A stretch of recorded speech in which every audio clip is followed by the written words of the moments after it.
Good morning. I'm just testing my mic and everything. I hear you great. Thank you. I'm Peter Phippen. I live up in Maine. Peter, hi. Baraka here. Good to finally meet you. Hi there. Hi, Baraka. Hey. Thank you for joining us. Really appreciate it. Well, it's great to be here. Yeah. Hi, Gail. Hey, how you doing? Fine, thank you. Good morning, Gail. Good morning.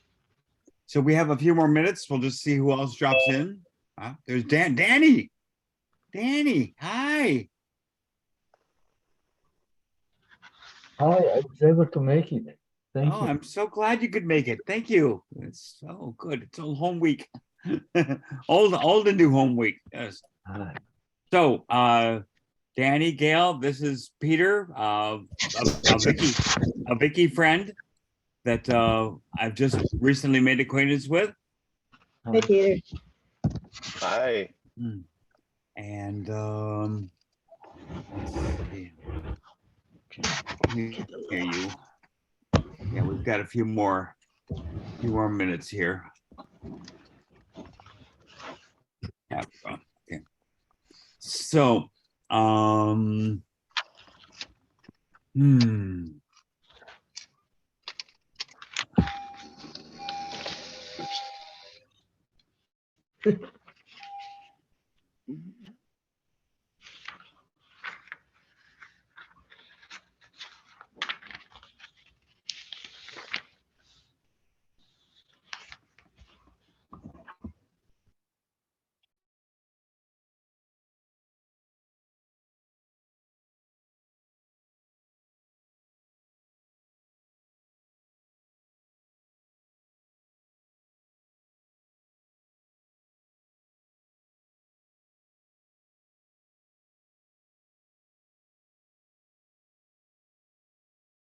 So I've been poring over this last section, and it has been a real thought-provoking experience for me, which I'll talk as we get into this. But in the meantime, I'm really glad for the awakening that this section has brought me. The realization, the thoughts that I've been able to dwell in this past week as I've been. It's just 3 paragraphs. I mean, how difficult can it be? But yet, there it is.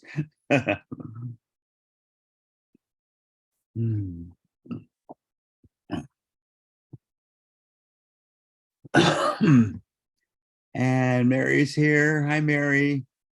What section is it, Baraka? It is chapter 5 of the Manual for Teachers, section 3, the last section of chapter 5, the function of the teacher of God. And that has to do with the function as it pertains to healing. Thank you.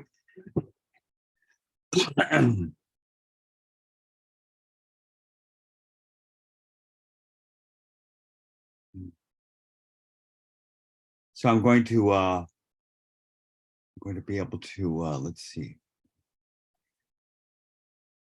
share screen. And there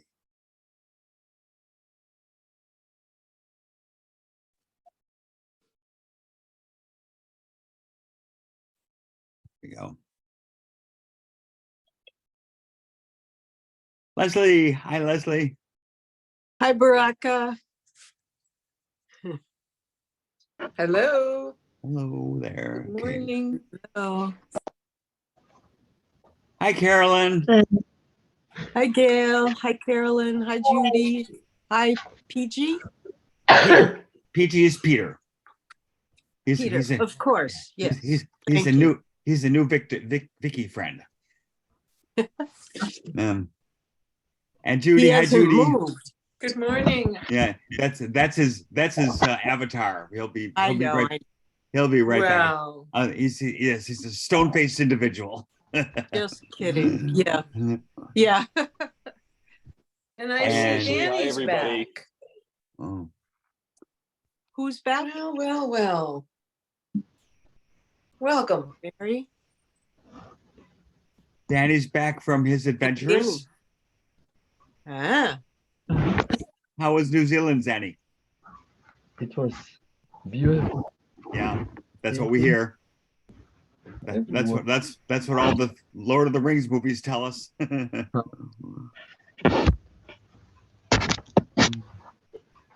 So, let's begin. I have had, this has been a scramble of my mind for this this last section here, dealing with it and thinking about it and the thoughts that it generates and everything. But what a remarkable section it has been for me. We'll go to the share screen here. Where are you? There you are. And we're going to start with the first paragraph of the third section, the function of the teachers of God. And let's see, I'm going to minimize this here. There we go. And let's see. If the patient must change his mind in order to be healed, what does the teacher of God do? Good question. Can he change the patient's mind for him? Certainly not. For those already willing to change their minds, he has no function except to rejoice with them, for they have become teachers of God with him. So if your brother before you is already willing to change their mind about their relationship to sickness and the healing of it, if they already are willing to change their mind about that, then hooray, celebrate with them that fact. He has, however, a more specific function for those who do not understand what healing is. And here we go. These patients do not realize they have chosen sickness. On the contrary, they believe that sickness has chosen them, nor are they open-minded to this point. So we have a brother who has come to the storefront. And Peter, you may not be familiar with this, the fact of, or the idea of the storefront. We'll talk about that in a little while. But we have a brother who has come to the storefront, and they say there must be a better way. Well, they've already taken that first step, but they still don't see themselves as being what God created. On the contrary, they believe that sickness has chosen them, nor are they open-minded on this point. The body tells them what to do and they obey. That's what most people in the illusion believe, that my body says I'm sick, so I have to do these things. I have to go to this doctor. I have to take these pills. I have to have this operation. I have to argue with this person, the sickness of difference. The body tells them what to do and they obey. They have no idea how insane this concept is. If they even suspected it, they would be healed. How simple is the act of healing? All my brother would have to do is suspect that the idea of sickness is somehow insane, that it is an idea that is completely opposite from God's will, and they would be healed. Yet they suspect nothing. To them, the separation is quite real. Anybody have any thoughts about that?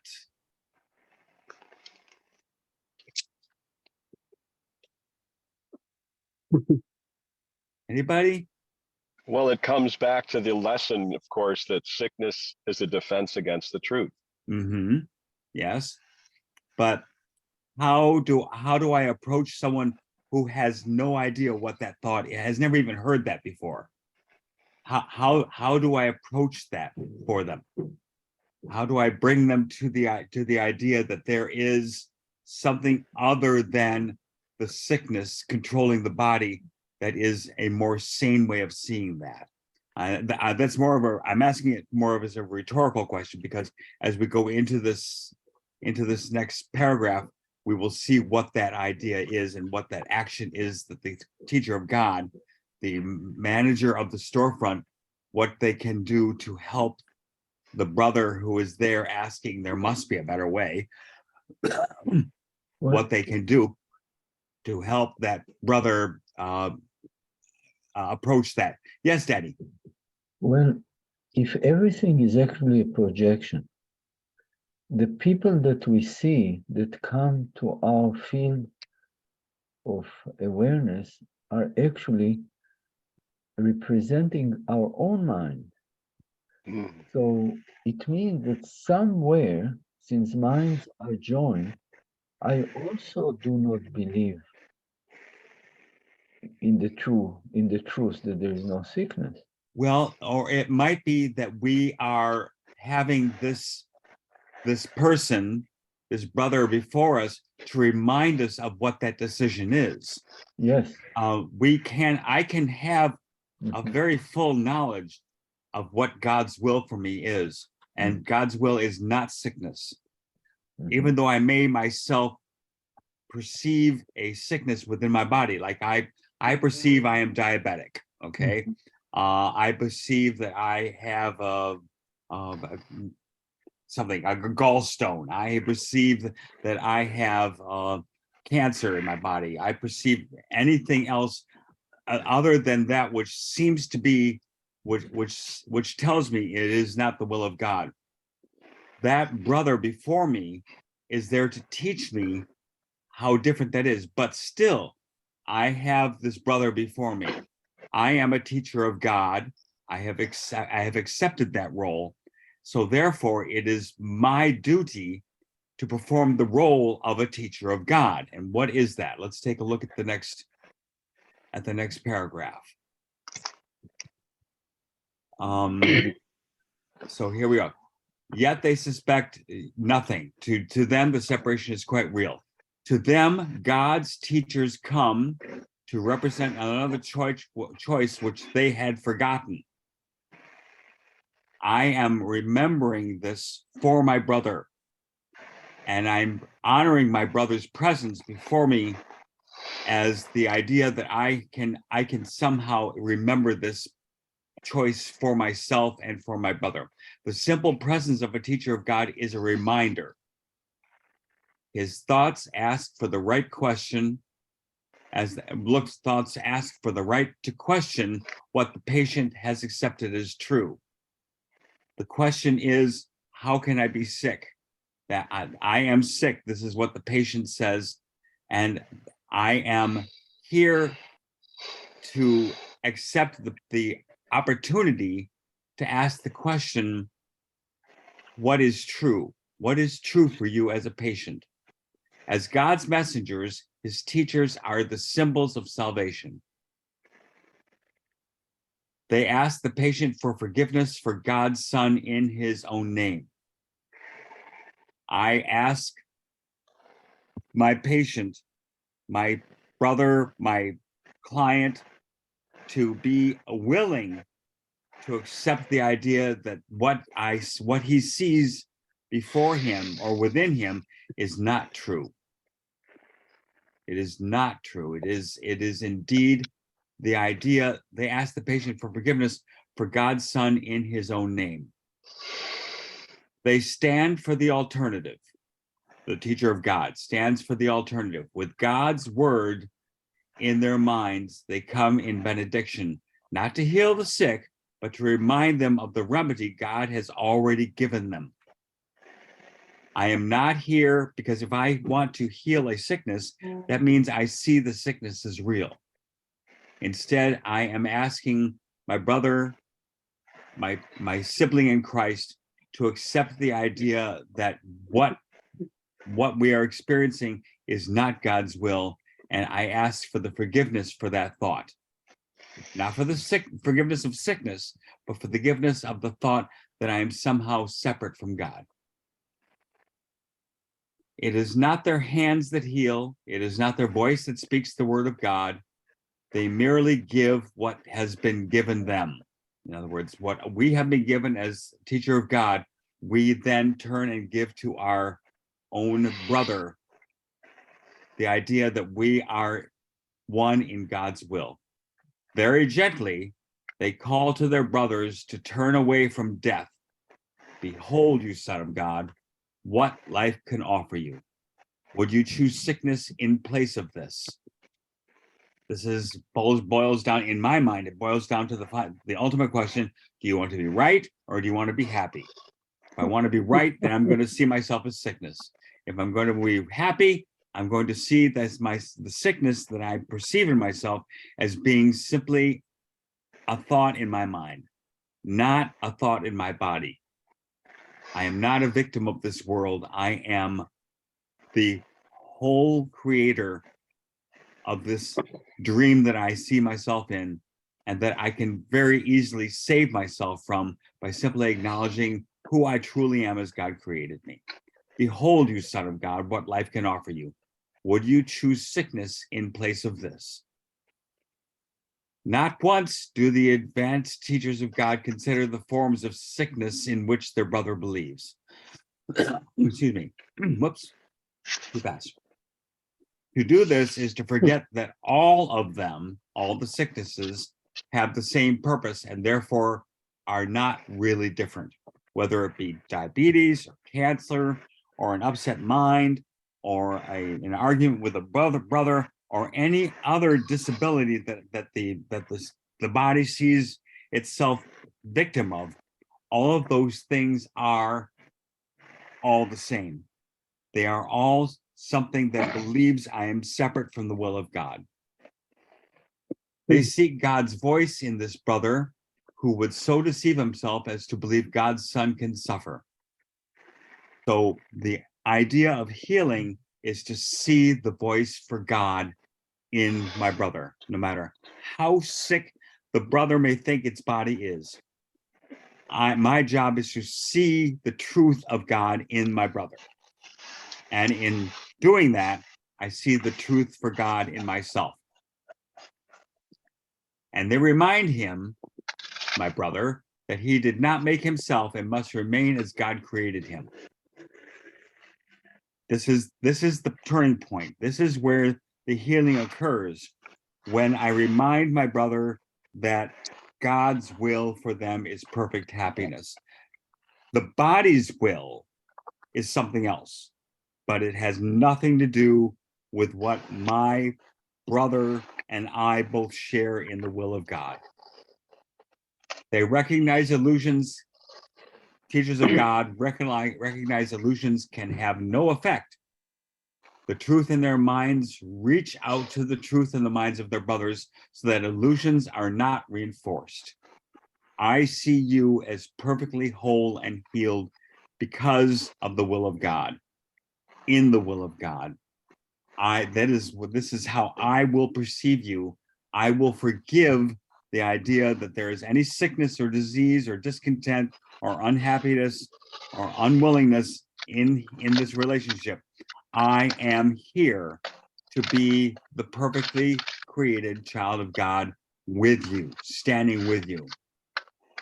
The truth in their minds reaches out to the truth of minds in their brothers so that illusions are not reinforced.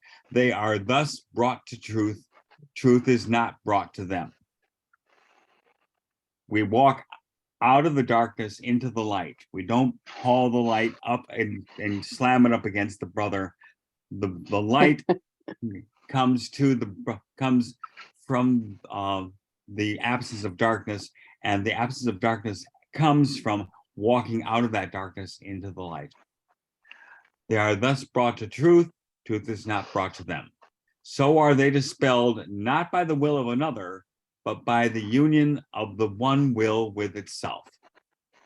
When the brother sees that my will and his will are the same, and that will is the will of God, this is where the healing occurs. And this is the function of God's teachers, to see no will as separate from their own, nor theirs as separate from God's.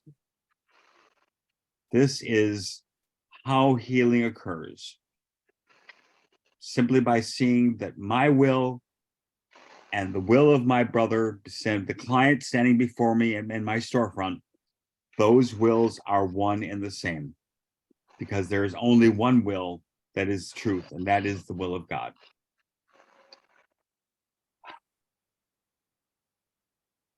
And isn't So- it healing just to hear these words? It Well, is so beautiful. I would love to say that, except that I had quite a wrestling match with myself on this, and I don't know if any of you know who Yogi Chris is, but I had to call him this morning and get some reinforcement.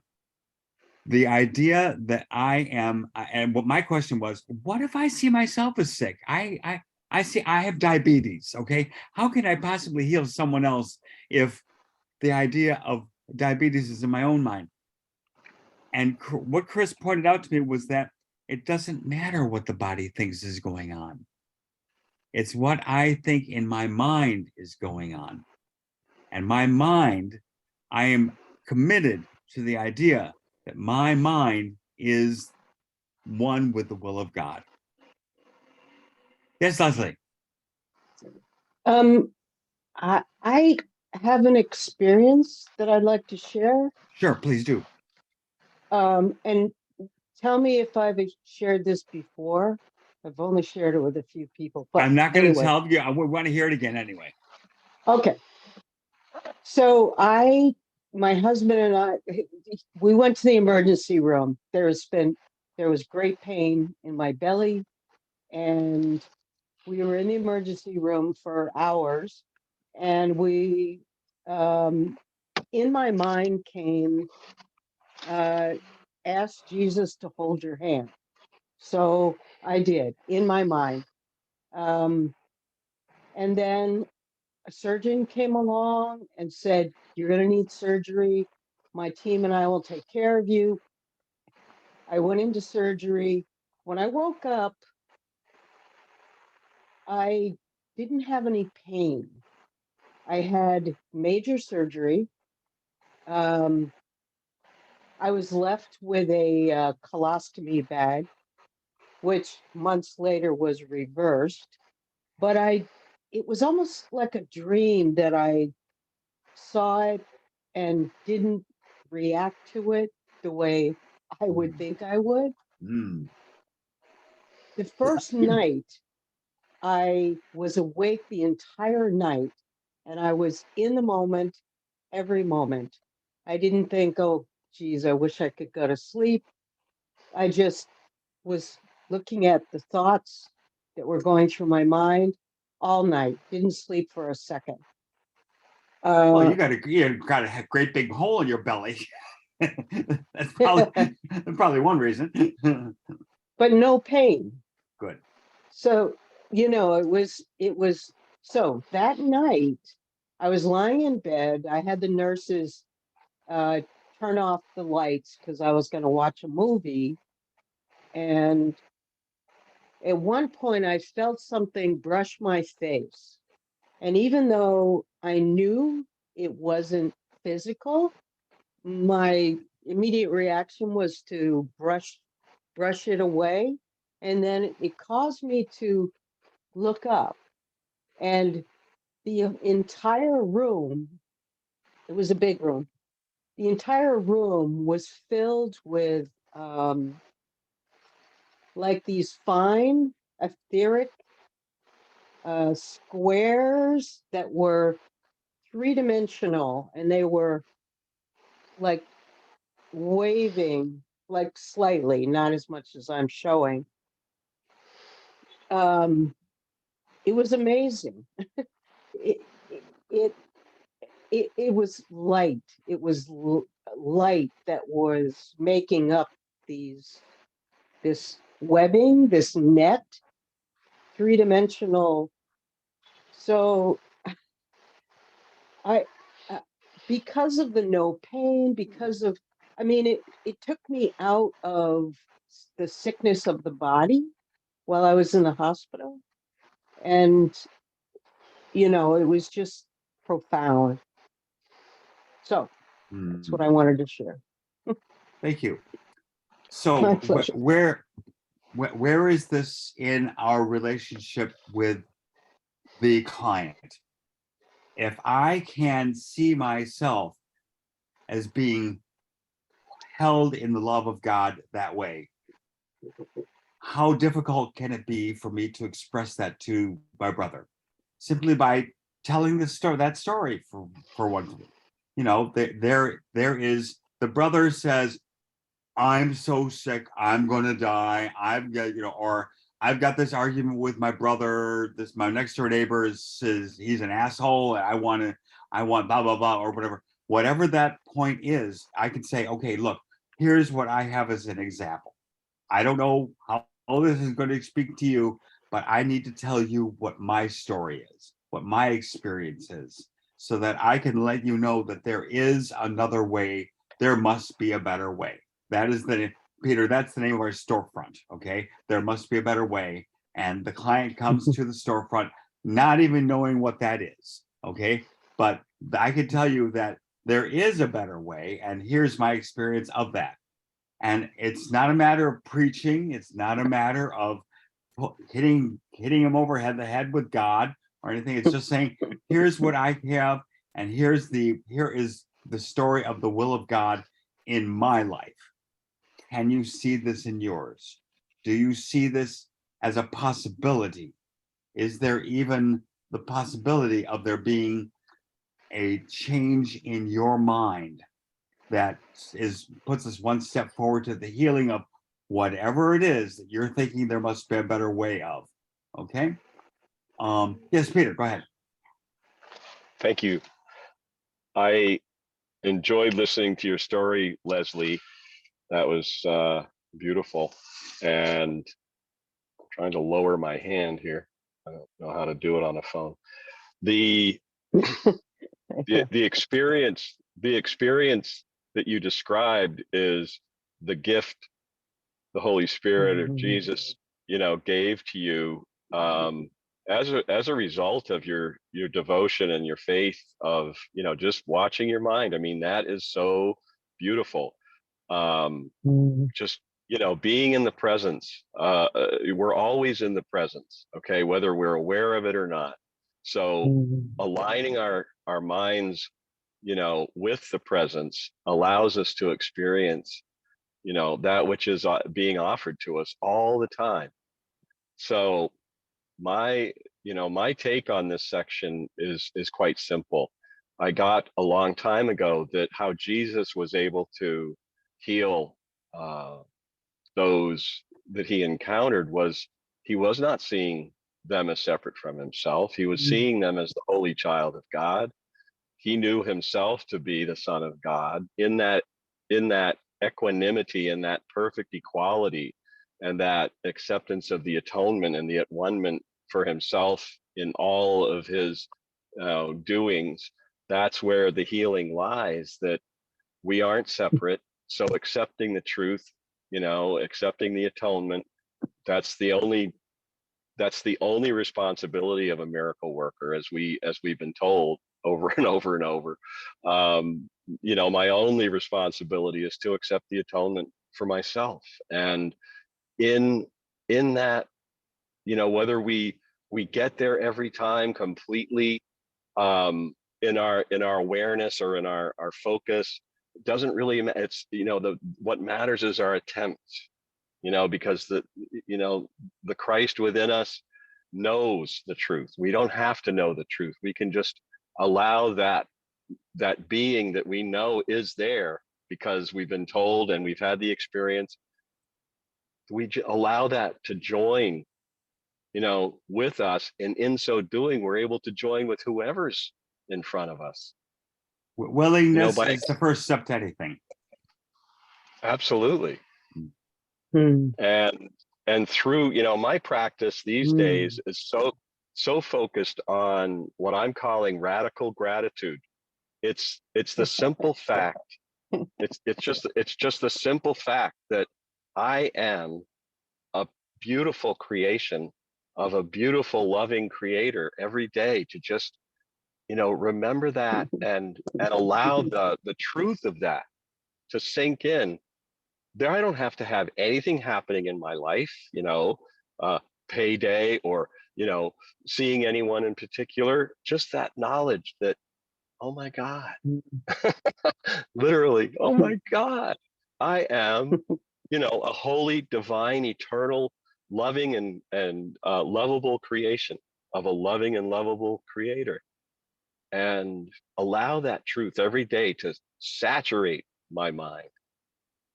Without a doubt, I am lifted, as we're told, above any aspect of the battleground into the truth. And because there is only one truth, we all have to, uh, acknowledge, we allow that truth to simply be the float, if you will, our buoy, that keeps us afloat in any kind of storm.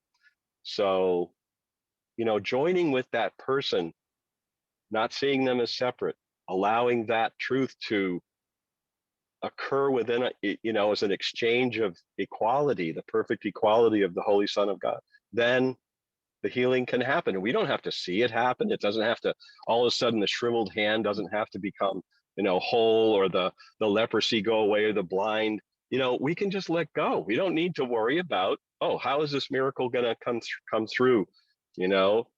I have to see it. I got to look at, oh my God, no, that's doubt. That's not faithfulness. So it's, and for whatever reason, Baraka, you are experiencing an idea of, the whole thing about the diabetic condition is that it's somehow like we're attacking ourselves. That's what the disease is. It's like somehow our system is attacking its own pancreatic, function. So I don't know. Well, I don't see that anymore as being an attack.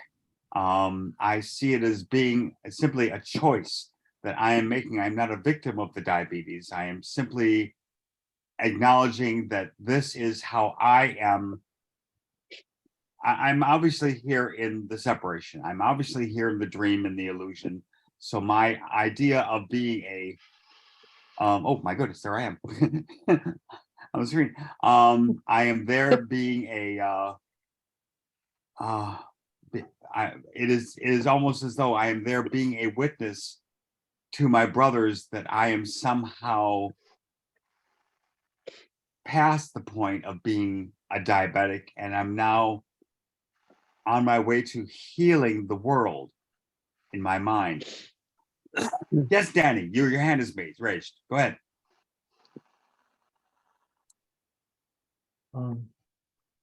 Let me lower my hand.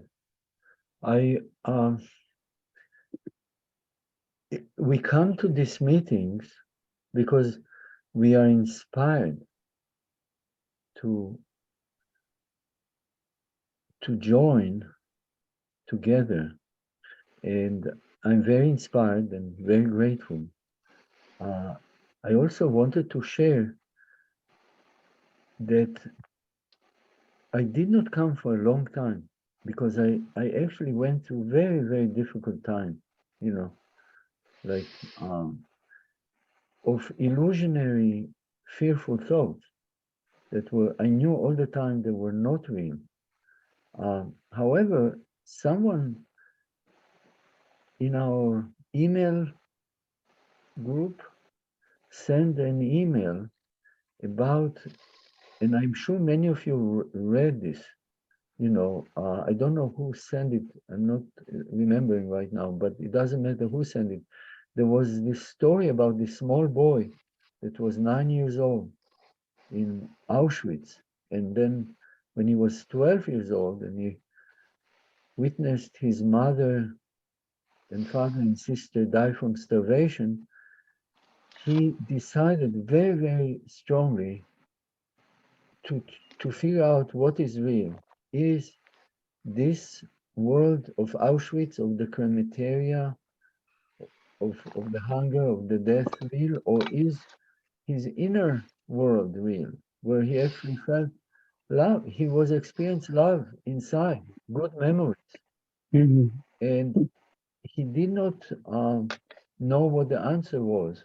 And he struggled for weeks and months. And then one day he started praying. And this prayer I remember very vividly because it helped me immensely.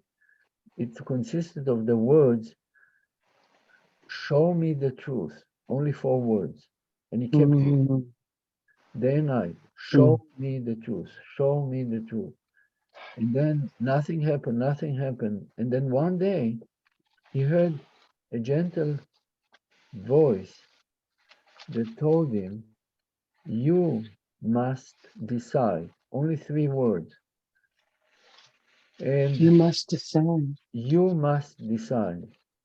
And then he struggled with it for a little while. And then finally he realized that he must decide. And one day he went out and there was a particular guard who was beating him with a leather strap until he was bleeding. He was very sadistic. And he went outside. It was a snowy day. And he screamed. He screamed silently. It says, you cannot scream in Auschwitz because everybody, will find you. But he screamed silently. And the words that he screamed, those are the words that I'm repeating now. They helped me immensely. And that is, I choose love. Because the question is, you must choose. And the answer was, the you became the I, choose love, which is the same as God. And then something out of this world happened. He screamed it 3 times, and then everything changed. The snow became like light of 1,000 suns appeared, and the sadistic guard came out of a barrack, was smoking a cigarette. He didn't notice him, and he felt immense pity for that guard. And this experience didn't leave him. He lived for many years, and that, for me, that was one of the breaking, because I realized that I must choose, and that I decided that I'm going to choose love. I choose love. So what happens when I still suffer from very difficult nights. I still experience immense pains, but it doesn't bother me because it is not me. Before, I would feel so guilty for being depressed and so on. It was just mind loops. But now I just repeat, these words, or I just live in the moment. And I wanted to end with a very quick thing that happened in the nursing home. I work in a nursing home 5 hours a week, and I have a boss.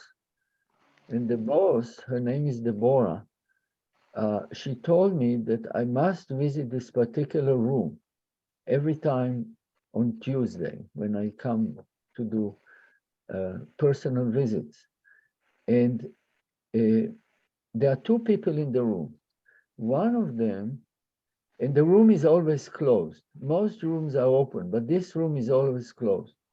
And the person by the door, there are 2 beds, is a man with a beard, and he watches TV all the time, and he didn't want me there. He doesn't want me there. And the other person by the window is a professor. I used to teach at Ithaca College many years, and he was my colleague. He was a psychology department. I was in the math department, and we had conversations when I first started visiting. So I didn't mind the other guy, but I judged the other guy in my mind. I said, oh, this guy is watching TV, and he's not spiritual. And the other guy is my friend, and I'm going to have a conversation with him, and so on. So I came and I had conversation, but slowly, more and more, my friend David, the one by the window, didn't want, I felt that he doesn't want me to come, you know, and I did not understand why. And last time when I visited him a few days ago, I understood why. David is a very infinite gentleman, and he loves the other guy. They don't talk to each other. However, they communicate in a weird way that is just beyond words. And that, when I realized that, I realized, gosh, I cannot judge. I don't know. Because what is happening is the guy that watches TV watches people who are sharing on the TV something that I don't know what it is. I couldn't be there long enough and I don't understand English well enough. The other guy, David, he's listening attentively to every word those people are saying.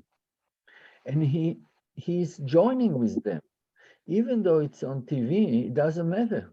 This is a communication from God through the medium of the TV. Both of them are watching the same show many hours a day, and they're both very happy. You know, why should I feel anything? This is God's work. God is in charge of them. God is in charge of me. God is in charge of every little ant, the galaxies in the sky, everything. So I feel very good, and I'm going still to go there every time, you know, because my boss tells me so. But I'm going just to say hi and just leave. Ha ha ha. That's my little story. Thank you. Beautiful, Dan. Gail, do you have any thoughts about what's going on here about this these 3 paragraphs we just read?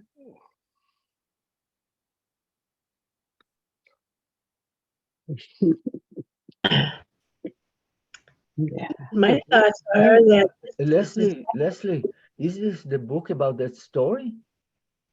Or no? Oh, what is the book? I think you show the book, it says I Choose Love, or no? Oh, that's the name of the book? You just handed it to all of us to see, no? Oh, I just wrote it. Oh, you wrote I it. just Thought wrote it it on a was a pad book. so I Oh, can put it up around the Ah, house. I thought it I'm was the a only one book. who lives here now, so. Whoop. Go ahead, Gail. I came to I the meeting. choose love. I have been gone for a while, and this is exactly what I wanted to hear. And Leslie, you can tell that story over and over and over again. I would gladly hear it. Danny and Peter, it's what I needed to hear because that's all I got to say. It's exactly what I needed to hear. Thank you. I appreciate Perfect. it. Beautiful. Thank you. Carolyn, what's going on with you? You're muted, Carolyn. Unmute.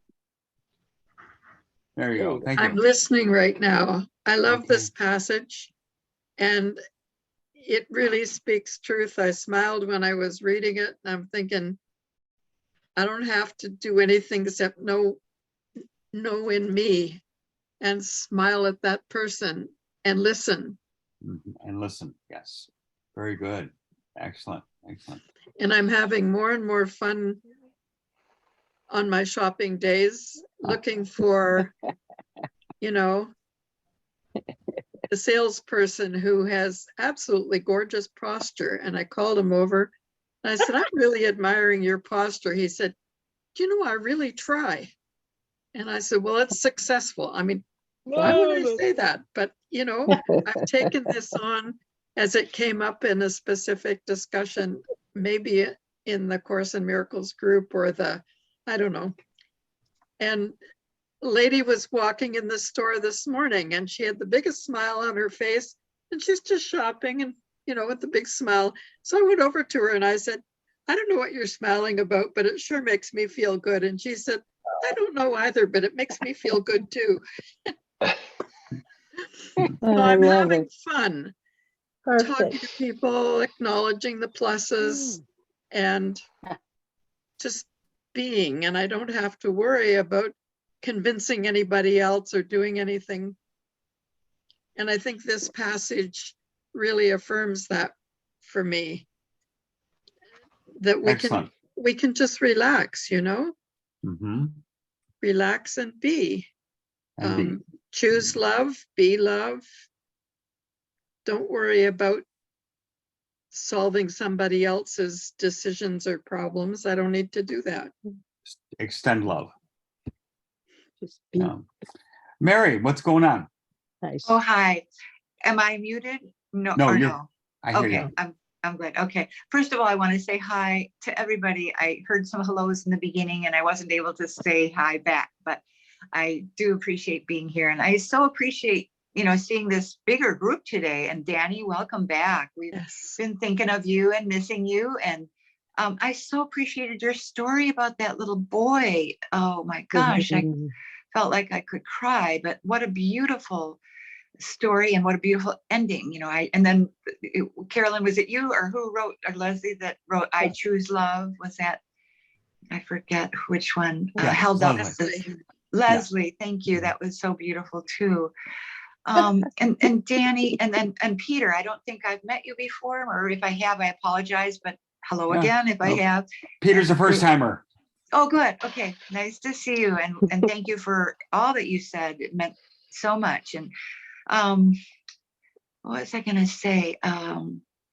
Well, Danny, you mentioned that, you know, you were away for a while and that you were experiencing, it sounded like, some real challenges in that time.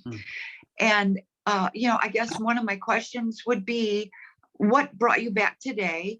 And how did you, or how have you been managing those challenges? I must say that I'm living in absolute joy and happiness. And I don't know if it is permanent, but I am, since this story, it wasn't just the story. I think we are all on the path to awakening. And the Course in Miracles is just one way, and it says it specifically in the Course, this is just one path. And the purpose of the path is to lead you to your inner teacher. It says specifically in the Course somewhere that the inner teacher is called, in the Course, it's called the Holy Spirit, but some people use different names. It doesn't matter the name, but I am, before that experience, I had another like awakening experience that was, I was very, very depressed. I was in my living room with my wife, and she wanted to watch a TV program, and it was about 8:30 in the evening, and I felt so tired, and I was happy I'm going to go to sleep, because when I go to sleep, the depression disappears. But before I went to sleep, I went to brush my teeth, and I looked at the mirror. And when I looked at the mirror, I saw the most beautiful being in that mirror. And I started dancing and singing for about 20 minutes. And I was with God. I truly, and I went down to my wife once in a while just to share it with her. And I went back to sing by the mirror. And it was divine experience. And I went to sleep in peace. But then in the next morning, I woke again in those feelings. Those are just feelings. And I think the mistake that I did, sorry, the book fell. The mistake that I did was to, those are feelings. We can have feelings. Feelings are neutral. They are sometimes very painful feelings, very uncomfortable feelings, but I believe now that they are coming to help me actually. Something is coming out of my system and I'm squashing it inside. I don't want those feelings. I don't want those feelings. And that was more painful than the feelings themselves. So now, whatever happens at night, I don't sleep good. You know, I wake up to go to the bathroom. I'm 74 years old. You know, You know, what kind of thing? I know that I'm not a body. I know I'm very, very, very, very, very blessed. Very blessed. We all are so, so blessed, you know, that we are on the path to awakening. So I'm not feeling those thoughts right now. I mean, I feel the pain. I don't know if the change is permanent because I may forget again. The course is warning us against it, you know. The ego is very, very tricky, and it happened to me in the past that for months I was in a very elevated kind of state of mind, and slowly I slipped, and finally I fell into another deep depression that lasted for 3 weeks. Well, I don't know. And the reason why I came to the group was because today, Saturday, I'm Jewish, and I decided to devote this day to God. And that is part of my practice. You know, it's the right thing to do. I also have probably a virus. I went to check if I have COVID-19 yesterday in the local, you know, mall. I don't. So I slept like for 2 hours before, and then I woke up and I said, "Wow, we have a meeting at noon. I'm going to go to the meeting." Ha, ha, ha. Thank you. I'm glad you did. Yes. Yes. Virginia, I see one of the great teachers of the entire universe over your shoulder there. That is Eeyore.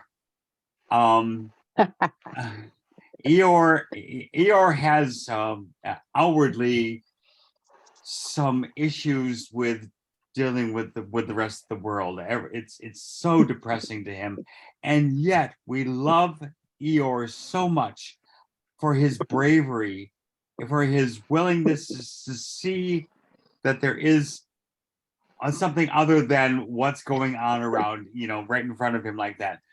That we are all, he enjoys the company of his friends Piglet and Pooh and Christopher Robin and Owl and Kanga and Roo, and they all teach and learn from each other. And I think one of the greatest lessons that we can learn from Eeyore is that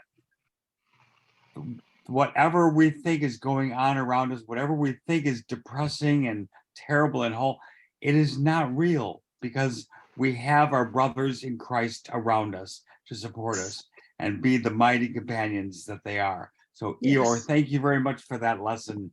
I always, he was always my favorite character whenever I read the A.A. Milne books. I always really was excited when all of a sudden Eeyore's name came on the page, because I got to read about Eeyore then. So that was really great. We have about 10 more minutes, and what I'd like to do is go back to the idea of the storefront. Peter, I'm going to really briefly tell you what the storefront is. This was an idea that I had that Vicki encouraged me to disseminate, and ended up being this Zoom room. I had this idea of opening a storefront, whether it be in a strip mall, or just a t-shirt that I wear or whatever, but that I would be awakened to the idea that there must be a better way. That is the name of the storefront, the initials. There must be a better way. So we are asking our brothers to come into the storefront, whether it is just as a conversation, or as, like I said, as a physical storefront in a strip mall, or however we want to do that. But we are asking or giving our brothers the opportunity to come to us and say, what is this better way?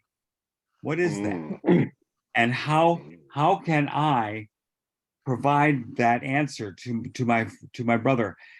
And what we are learning by going through the manual for teachers is that it's not necessary to answer that question directly. It is simply necessary to thank the brother for having asked the question to begin with. And by that willingness, we see that this is the first step towards the healing.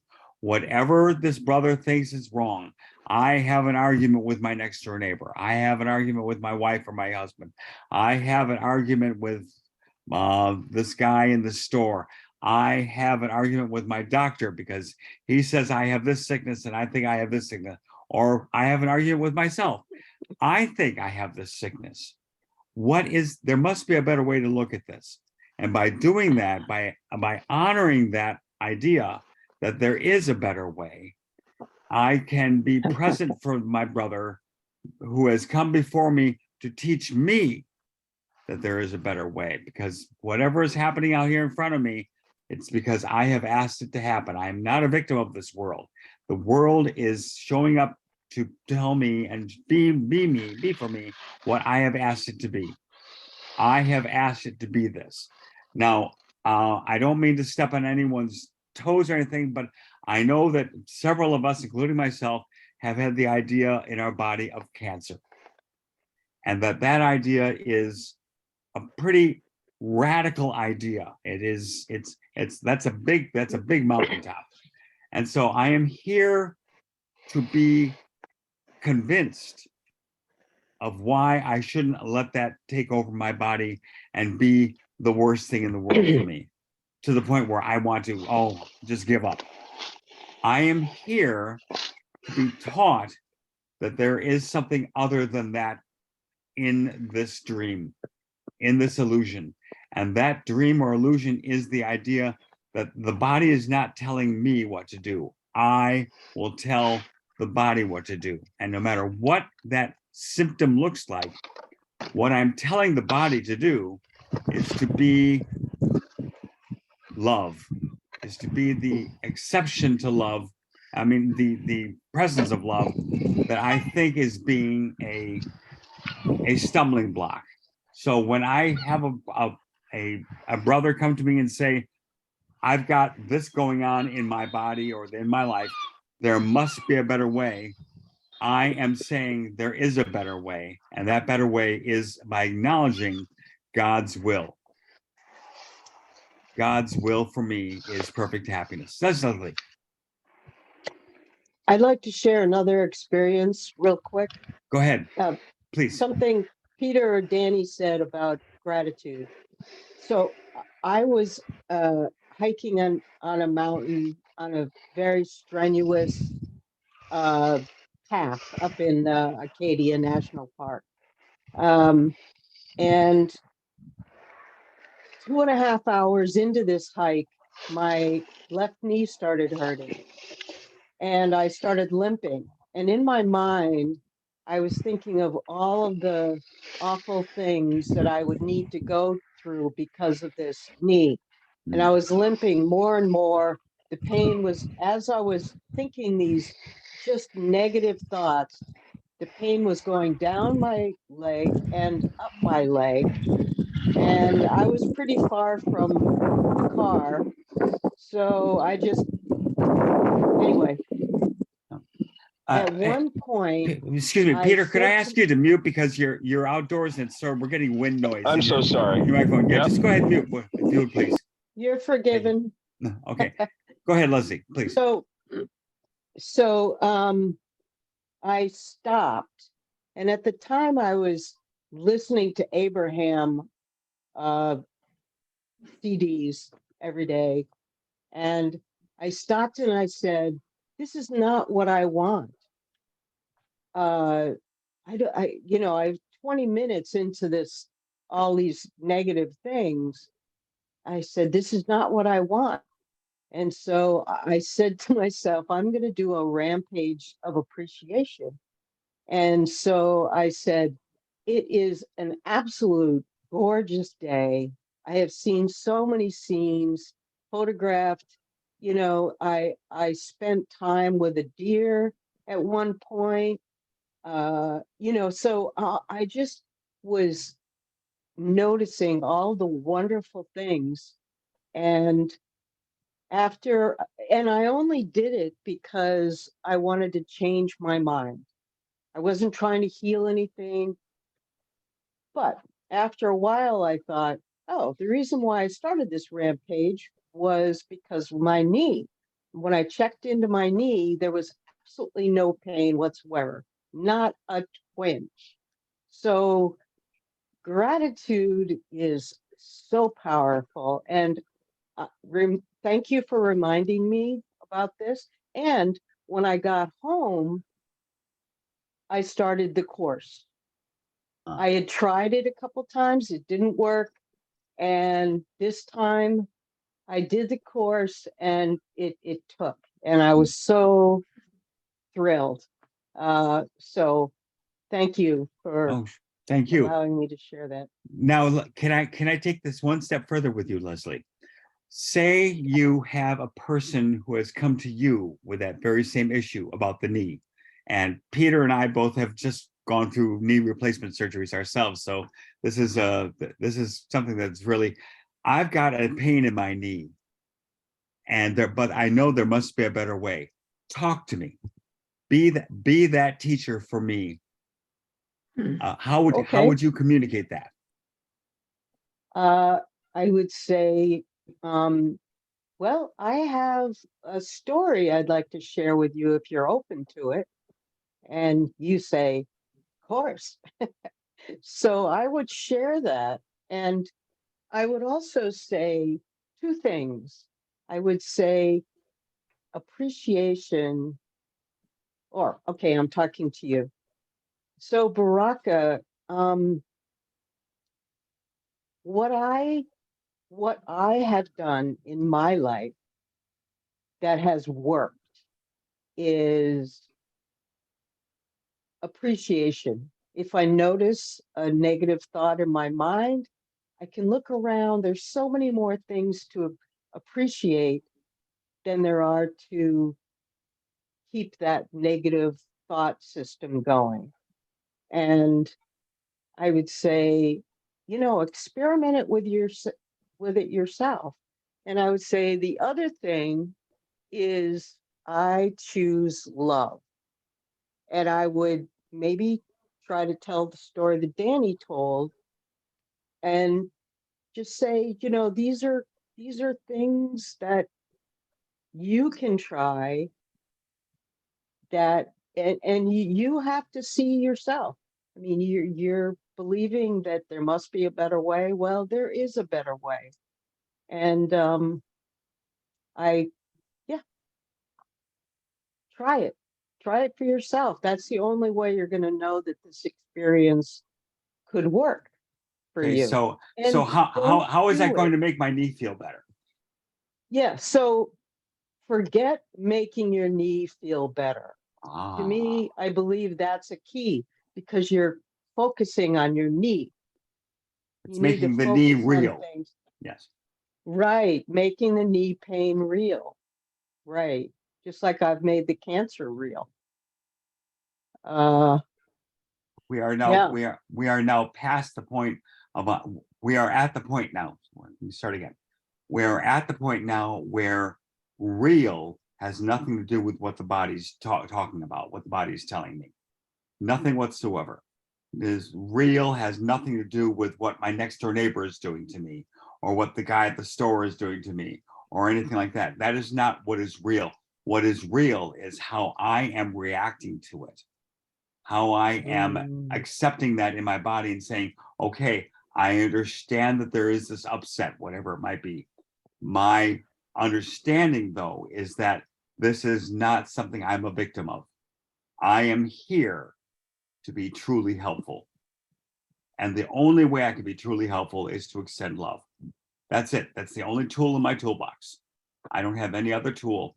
So if my brother comes to me and says, I hate my neighbor, well, what kind of good is that doing you? How's that working for you? Right? But there is another way of seeing it. You can be instead a source of love for your neighbor, not a source of hate. I can be there, a presence of love, or I could be a presence for hate.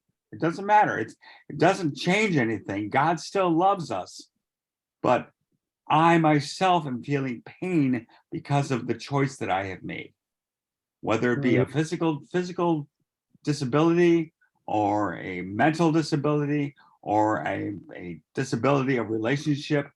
All of those things are choices that I have made. Where'd it go? They believe that sickness has, okay, these patients do not realize they have chosen sickness. On the contrary, they believe that sickness has chosen them. We are not victims of this world. I am in control of my mind. I know, I can tell my mind what I want to know. And that is the idea that love is the only thing that is real, because God's will is the only thing that is real. And honestly, that's a very advanced message to give to someone who doesn't understand even what There Must Be a Better Way is about. But that's the goal, that's the aim, that's the target we're trying to hit. And we can keep shooting arrows at that target.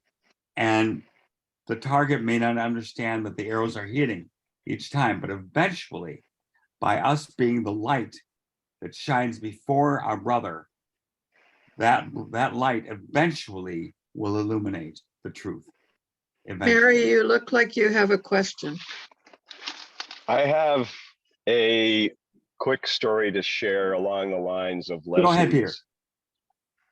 So in 2005, about almost 18 years ago, I was working in White River Junction, Vermont at a food distribution company called, it doesn't matter what it's called. You see their trucks all over. And we were packing boxes and taking pallets out to the stack of pallets. And I threw 2 nested plastic pallets up on top of the stack. And unbeknownst to me, they bounced off the wall and were starting back down. And in fact, the pallet came down on the corner and hit the top of my foot, like came right down on top of my foot. Felt to me like somebody took a spike and drove it right through my foot into the pavement. And I couldn't move for a second. And at that time in my practice of A Course in Miracles, I was constantly doing pain of any kind is an illusion. I am as God created me. You know, these thoughts immediately sprang to mind. And so I just immediately started to affirm the truth in my mind rather than, because what happened initially, okay, I'll share that immediately these thoughts start racing through my mind, lost work, workman's comp, x-rays at the hospital, blah, blah, blah, because it felt like I had a broken foot. Immediately my other, the right-mindedness kicked in, and I am as God created me, pain of any kind is an illusion. And I just kept repeating these ideas until the thought came, well, maybe I'll just go back to work.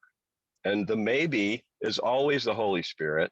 It's always a suggestion. It's never any kind of a demand. And I stood there in amazement saying, well, maybe I'll just go back to work.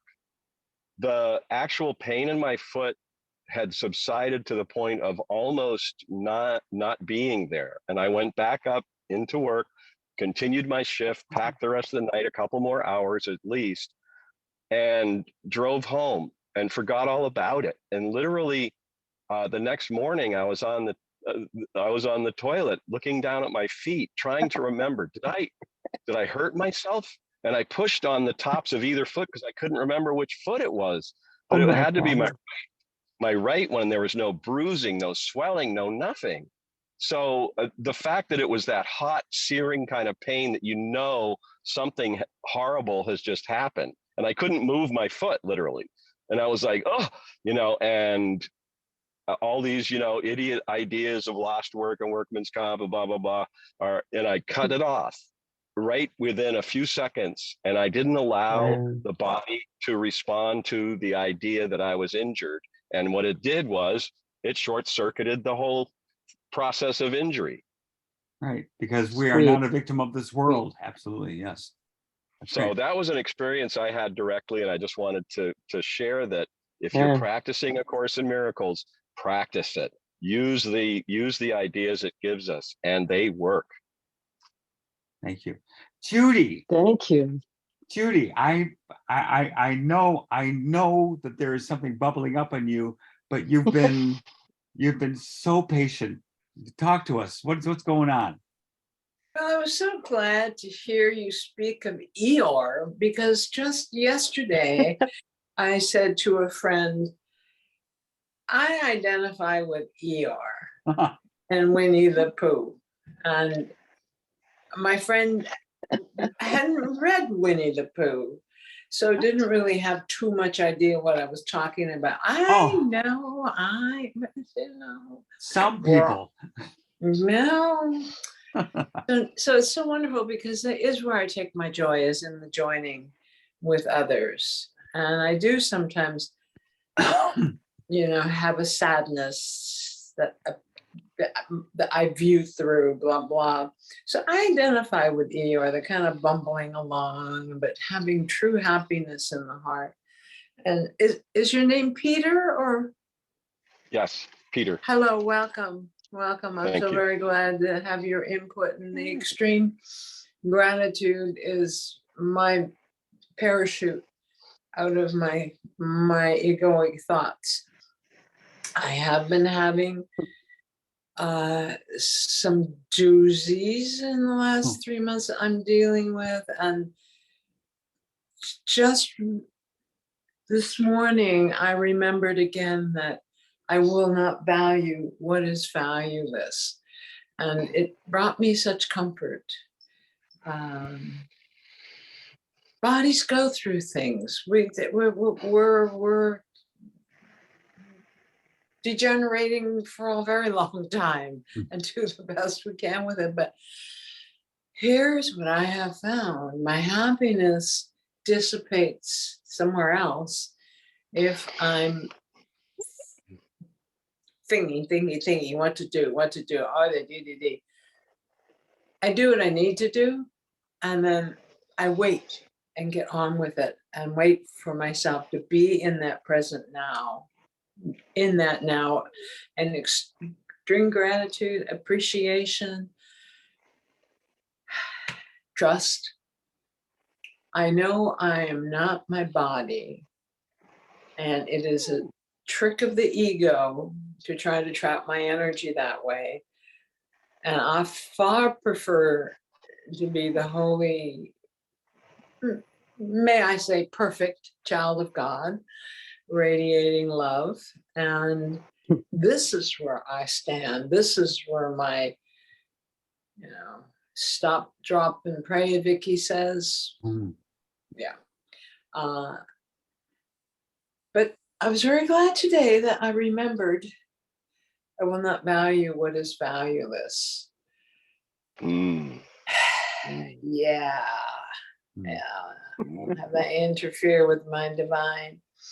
I guess one last thing, so you're saying divine, is I am thoroughly enjoying the poems in James's new book. I'm actually scanning, looking for the poems and reading the poems. I'll go back and read the book at some point, but or not, but I'm enjoying what I catch in the book as well. But the poems are just so sweet, so uplifting.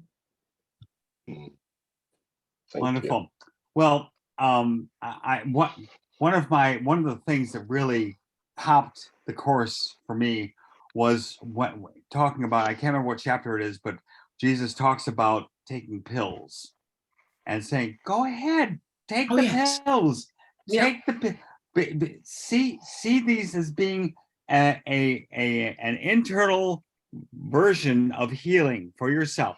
You want to see healing? If this is the way you want to see healing, fine, but it doesn't make it any better or worse.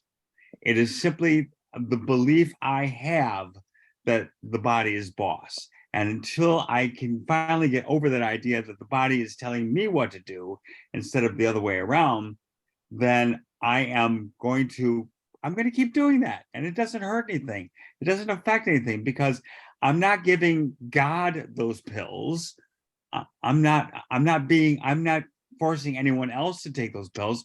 Those are simply what I have chosen to do myself until I am willing to be fully in God's will for me of perfect happiness and health. Yes, Judy. I have no objections to myself taking something that helps. I don't take narcotics. I'm very happy with the supplements I take, but this is not what I'm saying. I am saying that that's all part of the illusion. And that is not where I choose to be because it is valueless. Yes, I take care of it like I put gas in the tank and bring the car to these young fellows who do all the rest with it. I do that regularly. It's a vehicle. I am a vehicle. At the moment, Holy Spirit wants me, and I believe I am not in charge of my migraine of 40 years. I'm not in charge of it. Holy Spirit is in charge. And as long as I have lessons to learn through it, it probably will be here. And frankly, at this point, this is it, you know? And it teaches me not to value what is valueless, not to focus on or what can fix or what can do or go here. No, no, no, no, no. Holy Spirit's in charge of everything, including my wardrobe. Okay, listen, we're running a little long here today. I'd like to go to our closing statement. Oops, where did that come from? Cool, there we go. What am I? I am God's son, complete and healed and whole, shining in the reflection Reflection love. of his love. Shining in the reflection of his love. Very important that. In me is his creation sanctified and guaranteed eternal life. In me is love perfected, fear impossible, and joy established without opposite. I am the holy home of God himself. I am the heaven where his love resides. I am his holy sinless self, for in my purity abides his own. I love this. I am the holy home of God himself. What an incredible roommate to have, huh? Yeah. Thank you all very much. I will have, yes, I'm sorry, go ahead. I just Go ahead, wanted to Mary. ask, I wanted to ask Virginia about Brenda, if she's okay, or if she could just give her our love and let her know that she was missed today. I'm thinking of Brenda. Yes. Isn't Brenda Virginia's daughter? Yeah, that's correct. Yeah. Yes. Yeah. Yeah. Oh. Is she okay, Virginia?